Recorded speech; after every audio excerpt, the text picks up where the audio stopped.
Emmanuel Dutheil, l'économie, la France compte depuis hier une nouvelle licorne, c'est-à-dire une entreprise qui vaut plus d'1 milliard de dollars. En l'occurrence, c'est Lydia, le service de paiement, notamment entre particuliers, l'application que beaucoup de jeunes ont justement dans leur téléphone. C'est la 22e licorne française. Le phénomène est en train de s'accélérer là. Allez, pour une fois, ce n'est pas galvaudé de dire que c'est du jamais vu. 2021 est de très loin l'année qui a vu le plus de licornes françaises éclore.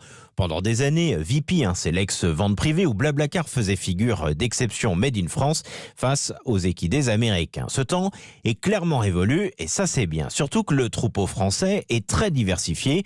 On peut citer le reconditionnement de téléphones portables avec Back Market, le bricolage avec Mano Mano, les technologies NFT avec Sorare et donc maintenant les finances personnelles avec le petit dernier, Lydia. C'est la preuve de la vivacité de nos jeunes pousses. La France est clairement dans le trio de tête européen des pays les plus dynamiques avec l'Allemagne et la Grande-Bretagne. Et ça, mine de rien, c'est assez nouveau également. Emmanuel, comment ça s'explique ? Eh bien, déjà, on pourrait dire qu'il y a un changement d'état d'esprit. L'environnement a tout simplement mûri. Il y a eu de gros succès. Du coup, les entrepreneurs se disent « bien, c'est possible. » Et puis surtout, pourquoi pas moi ? Le deuxième point, c'est justement l'ambition.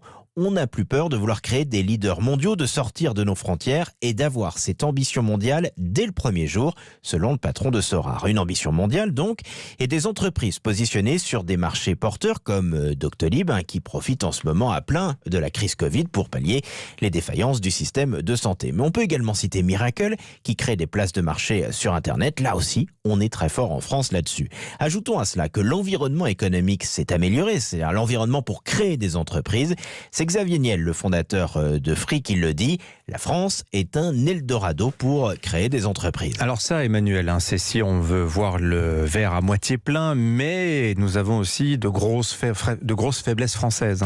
Alors assurément, et la plus importante, c'est que le développement de nos licornes est financé en grande partie par des fonds étrangers.